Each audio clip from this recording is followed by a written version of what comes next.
Assalomu alaykum. Bugun yosh iqtidor egalari birinchi qism kitobining 13-mavzusi harakatga doir masalalar haqida gaplashamiz. Demak, biror bir jism yoki narsa qaysidir joydan A nuqtadan harakat qilishdan boshlaydi va harakatlanib qaysidir B nuqtaga yetib keladi. Shunda nima hodisalar ro'y beradi? U A dan B gacha kelguncha qanchadir yo'l yoki masofa bosib o'tadi. Ana shu bizda, ya'ni matematikada S harfi bilan belgilanadi. Buni o'lchov birliklari kilometr, metr, detsimetr, santimetr, millimetr va hokazo uzunlik o'lchov birliklari bilan bir xil. Endi A nuqtadan B nuqtaga kelayotgan jism qandaydir tezlik bilan harakatlanadi. Ana shu tezligi bizada V harfi bilan belgilanadi. Bu tezlik. Tez yursa imkon boricha tezroq keladi, sekin yursa sekinroq boradi.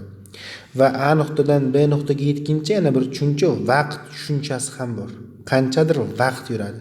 Bu vaqt bizada T harfi bilan belgilanadi.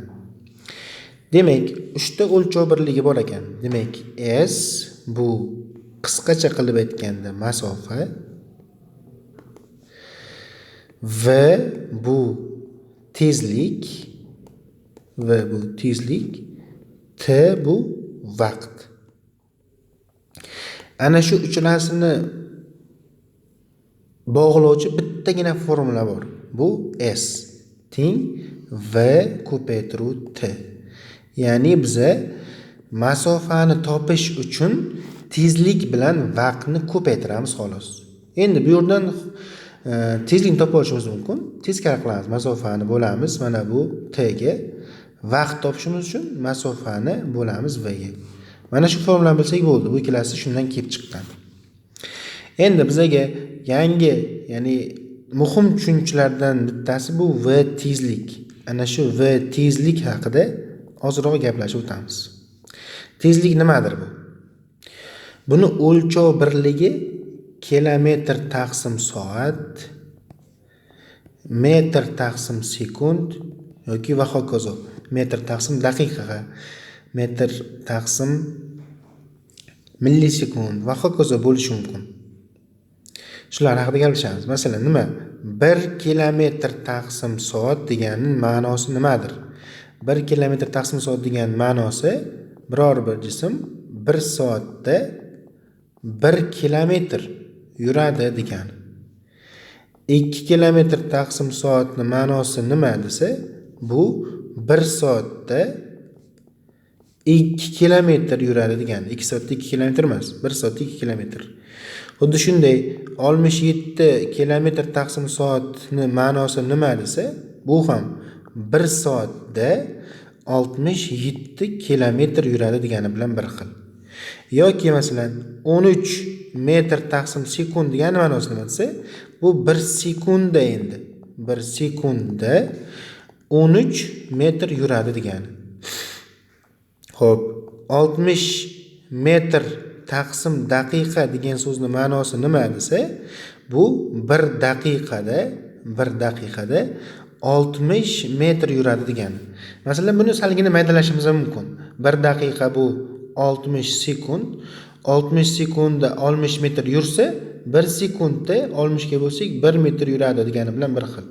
Ya'ni 60 metr taqsim daqiqa 1 metr taqsim sekund bilan bir xil. Xo'p, bizga aytayapti, mashina 70 km taqsim soat tezlik bilan 4 soatda necha kilometr masofani bosib o'tadi? 30 minutdacha deyapti. Birinchi mana bu tezlikka e'tibor beramiz. Tezlikni ma'nosiga yetsak bo'ldi. 70 km taqsim soat degani bu 1 soatda 70 km yuradi degani. 1 soatda 70 km yursa 4 soatda qancha yuradi? Biz hech qanday formulani bilishimiz shart emas. Shunchaki 1 soatda 70 km bo'lsa 4 soatda 4 ko'paytiramiz. 280 km yuradi degan so'z bilan bir xil. Endi bizga 30 minutni ham so'rayapti. Biz mana bu yerda 1 soatni bilamiz, 30 minutni bilamizmi? Uning uchun mana buni maydalashimiz kerak. 1 soat degani bu nimadir? 60 minutda 70 kilometr yuryapti. Demak, 30 minutda qancha kilometr yuradi desa, mana bu 60 ni 30 ni yarmi-ku, ya'ni 2 ga bo'linyapti. Demak, buni ham 2 ga bo'laveramiz, bo'ldi. 35 kilometr masofani bosib o'tadi. Masalan, bundan biz maydalab 6 minutda qancha yurishini ham bilib olishimiz mumkin. 6 minutda necha kilometr masofani bilib olishimiz mumkin. Uning uchun 5 ga bo'lamiz. Buni ham 5 ga bo'lamiz. 5 ga bo'lsak 7 kilometr masofani bosib o'tadi. Bizga chalg'itib so'raydi-da, masalan, 18 minutda necha kilometr masofani top deydi. Mana bu 6 dan 18 ga tushdi, 3 ga ko'paytirib olamiz. Shunda 21 kilometr masofani bosib o'tishini bilib olsak bo'ladi. Demak, bizga ikkita savol bergandi. Demak, birinchi savoliga javob 280. Alchiroqlar yozaylik. Birinchi savoliga javob 280, ikkinchi savoliga javob 35 kilometr, bu ham kilometr. Keyingi masala mashina 360 kilometr masofaning yarmi deyaptimi? Demak, ikkiliga bo'lib olamiz. 180 kilometr masofani 4 soatda bosib o'tdi. Demak, 4 soatda 180 kilometr masofa bosib o'tdi, 4 ga bo'lamiz. Shunda 45 kilometr taqsim soat tezlik bilan yuryapti u. Endi u yo'lning qolgan yarmini, ya'ni 180 kilometr qolgan yarmini 3 soatda bosib o'tishni xohlaydi. 3 soatda bosish uchun tezlik qanday bo'lishi kerak? 60 kilometr taqsim soat bo'lishi kerak. Buning uchun tezligini qancha orttirish kerak deyapti. Hozir uni tezligi 45. 3 soatda bosib o'tish uchun 60 bo'lishi kerak. Qancha orttirish kerak desa, 60 dan 45 ni ayirib qo'yasizlar. 15 kilometr taqsim soat tezlikka oshirsa 3 soatda bosib o'tishi mumkin. Keyingi masala, velosiped soatiga 8 kilometr tezlik bilan yursa, qaranglar, 8 kilometr tezlikda sizlar chalg'itish mumkin. Bu 8 kilometr tezlik degani ana soatiga 8 kilometr-ku. Maydalab yozyapti bu yerda. Bu tezlik 8 kilometr taqsim soat. 72 kilometr masofani qancha vaqtda bosib o'tadi deyapti. Ya'ni 1 soatda 8 kilometr yurayotgan velosiped 72 kilometr masofani yurish uchun qancha sarflaydi desa 8 ga bo'lamiz. 9 soat vaqt sarflaydi.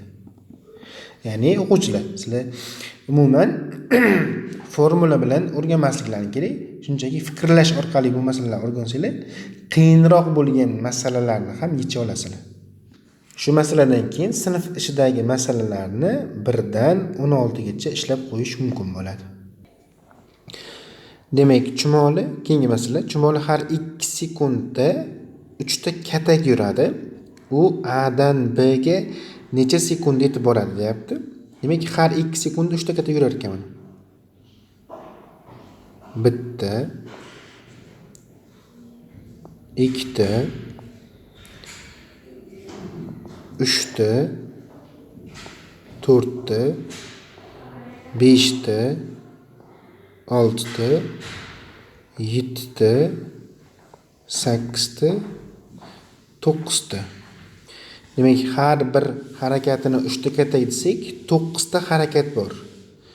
Har bir harakatda 3 ta katagi bor, har bir harakatda 2 sekund bor. Demak, 9 kere 2 18 sekundda A dan B ga yetib borar ekan. Xo'p, keyingi masalamiz A shahardan B shaharga qarab 70 km taqsim soat tezlik bilan Spark xuddi shu vaqtda B shahardan A shaharga qarab 80 km taqsim soat tezlik bilan Lacetti mashinalari yo'lga chiqdi. Chizmasini chizib olamiz mana. Mana bu A shahar, bunisi B shahar bo'lsin. A shahardan B shaharga qarab 70 bilan Spark, B dan A ga qarab 80 bilan Lacetti mashinalari yo'lga chiqdi. Agar ular 4 soatdan keyin uchrashgan bo'lsalar, shaharlar orasidagi masofani top deyapti. Demak, mana bu yerda Spark sal sekinroq, Lacetti tezroq yuryapti. Demak, Spark ular uchrashguncha Spark kamroq masofani bosib o'tadi, Lacetti ko'proq masofani bosib o'tadi. Ikkalasi bitta nuqtaga kelib uchrashadi. Demak, 4 soatdan keyin uchrashdi deyapti. Shu paytda Spark mashinasi 70 kere 4 280 km masofa yurib qo'yadi. Lacetti mashinasi esa 80 kere 4 320 kilometr masofani bosib o'tib qo'yadi. Umumiy shaharlar orasidagi masofani topishimiz uchun shu ikkalasini bir-biriga qo'shib qo'yishimiz kerak. 280 ga qo'shamiz 320 ni teng 600 kilometr bo'ladi. Endi bu masalani boshqacharoq ishlashi ham mumkin. Endi mana bu mashina 70 bilan B ga qarab beryapti, bu 80 bilan A ga qarab beryapti. Ular 1 soatda 70 qo'shuv 80, ya'ni 150 kilometr masofaga yaqinlashyapti. Ular 4 soatda to'liq uchrashishdi, to'liq yaqinlashib bo'lishdi. Demak, 150 kilometrdan 4 soat yursa, jami 600 kilometr, ya'ni shaharlar orasidagi masofani bosib o'tadi. Shu yerda qoida kelib chiqadi.